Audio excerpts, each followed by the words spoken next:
It's that time of the year again. Planes, 4x4s, antique motors, and some new additions to this year, all happening at the annual BLG Wings and Wheels Festival.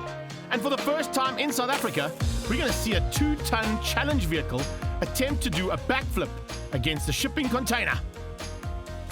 Loads for the family to see at the event with RC cars, antique cars, and of course the planes. Loads of different types.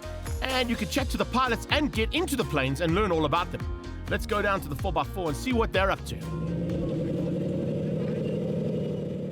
First up though, let's head down to the time trial, proudly brought to you by Hankook. What we decided is, with all the vehicles, people always say I'm faster than you. So we decided to have a 90-meter, or in the old terms 300-foot drag race. We've cut out human error. That's why we've got a fully electronic timer, so that nobody can blame nobody for losing. I like to hear that, Antoni. That's great to hear. So a little drag racing at the Hankook time trial as opposed to the normal time trial with obstacles. It's a new innovation and it works quite nicely. Here's Rusty and Novan. Let's see what they can do now as they get up close and personal. Rusty's from George, Novan from the Crockett's Hope Club.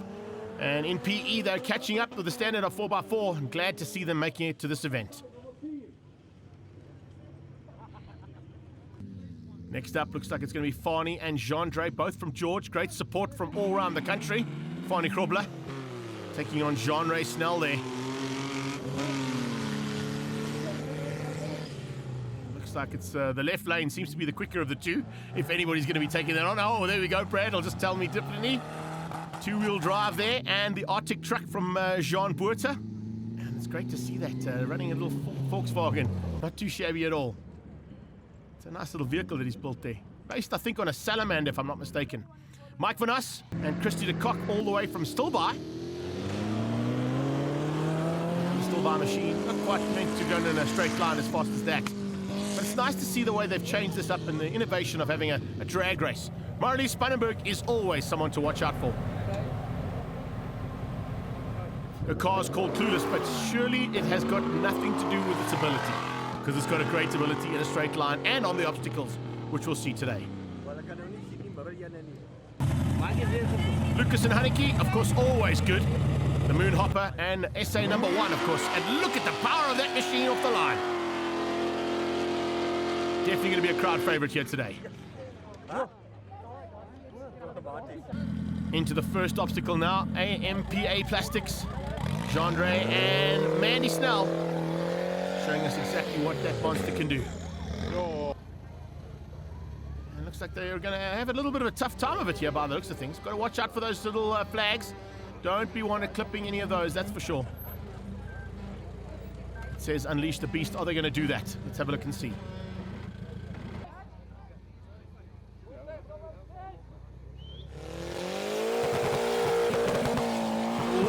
Battling a bit here. Doesn't look like they're going to make it out. Yeah, they're taking some strain there and unfortunately not going to make it out.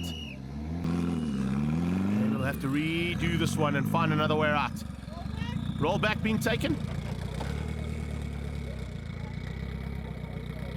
Corey Hudson now, he's going to show us what the boys from the north can do. No co-driver, he's going to do it all on his own, by the looks of things today.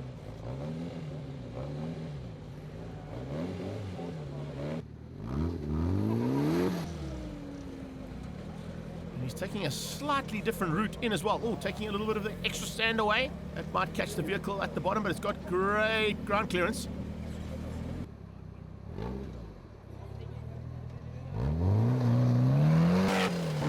And Josephine gets through there pretty easily. Nicely done. Yeah, go for the red one. The whole day gonna be red. Red all the way. We're going for points and for the challenge. Awesome. That's it. Jean-Louis and Sarika Boerter now.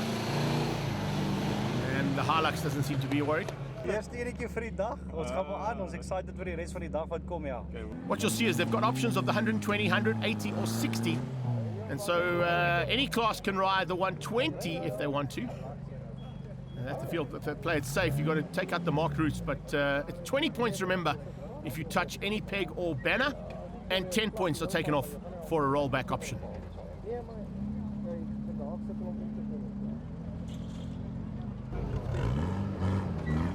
That's an impressive little vehicle, I've got to tell you. And a little wheelie out as well, getting clear of the obstacle. Well done. Crowd like that. The wheels are smaller from the last time I drove. The gear ratio is a lot better now. Okay. Yeah. Awesome, Been well getting a done. lot of practice and everything like that. Thank you. Thanks. Brad seems fired up with that, so let's see how he goes through the day. Haven't really seen him in competition, but he's certainly got some skills. And that two-wheeled little buggy might give these bigger ones a good run for their money today. Let's see what happens. Jacques Swart now from Rustenburg. In Grumpy. Nicely done. Getting in is always the easy thing. Well, they say that. Let's see what happens now if you can get out.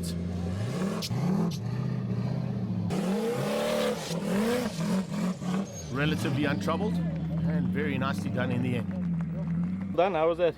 It was very good. We did it. I think we did well. The full points. So yeah, I think the day started just now. But a bit, yeah. Yeah, a little bit to the right hand side, but luckily we sorted it out. Fortunately, they saw that coming. And everybody that's come out here to Wings and Wheels are certainly being entertained. It's great entertainment for the entire family. We're moving into the LA Sport obstacle number 3 now with Mornay and Liesel. This little CJ Woody's Jeep.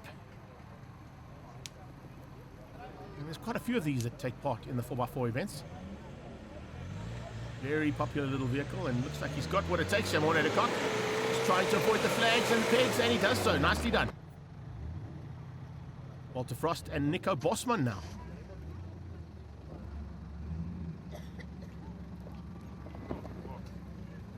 Showed what you can do to an SUV.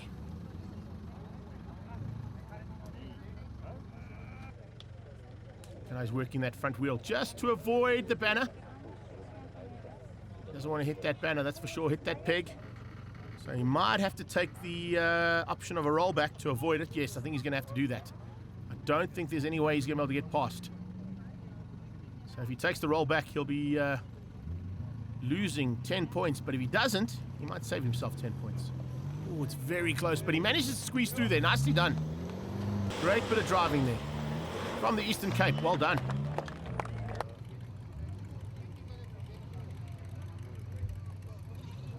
Oh, nice entry here in the white Colt. This is Johan Jutte. 3-wheel drive here as opposed to 4-wheel drive. This is 3x4. So let's have a look and see if they get through the obstacle nicely here. Here we go. Coming up to that very tricky little peg. We just saw that from the previous vehicle. Oh, that's going to be a problem. Unfortunately, he's going to score 0 there because the co-driver has stuck his head out the window. And it's always safety first on these events.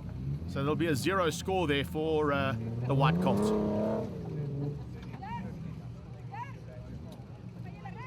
Crowd's getting lots of action here. Battis and Jaco Hanekom now in their Suzuki Jimny.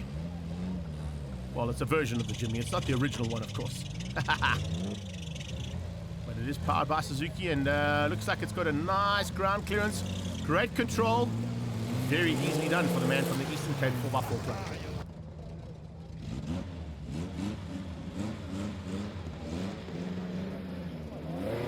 Team Ranger and their black Suzuki get through relatively unscathed as well. Nicely done. And speaking of nicely done, nothing wrong with that road cleaner, hey?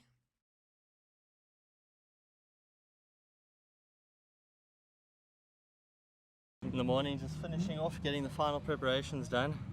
Yeah, the ramp's looking good, the landing's feeling really good. Yeah, everything's coming together so nicely. Just finishing off and then, yeah, wait for our time slot and get up there. We put in some work. We had a tailbee in yesterday, just finishing it off and getting it primed for today. My bike's ready, I'm excited.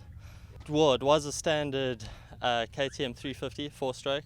I was on the 2-stroke, and this will be my first event back on the 4-stroke, so I'm pretty excited for that.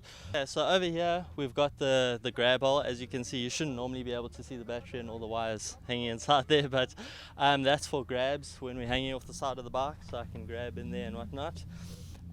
Inside here you'll see we've got grip tape. That's just to, you don't have a lot of time. It's 2.4 seconds from the time we leave the face till the time we land, and that's all the time we've got to get out, do our trick and get back on the bike. So there's really no time to miss your grab. You've got to get in there, get it out, get back as soon as possible. So that's the grab. Over here we've got a little bit more grip tape as well, like on the back. That's just for cliffhangers and anything really where I need to hook my feet in here. Just so that also there's no sliding or moving. I can hook them in, let go of the bars, kick the bike away, and I don't have to worry about my feet sliding around or getting loose. Suspension, we've gone a little bit harder on the suspension just for the harder impacts. Obviously we're going a lot higher and we're coming down to earth with a lot more impact, so harder suspension just to smoothen it out a bit. And then on the handlebars over here you'll see this funny looking thing is a flip lever, because it flips up and down. And that is basically there for leverage. So if you think about it, your bike's a lot heavier than what you are. So if you are jumping off your bike in the air, the bike is naturally going to fall to earth a lot faster than what you are. So that basically catches the arm and allows me to leverage against the lever to bring my body back to the bike. And if all goes well, everything comes together like a castle just before you land. We try to keep it, try not to change too much, stay natural to the game, and natural ramps, and try not to obviously change too much. But yeah, that's about it.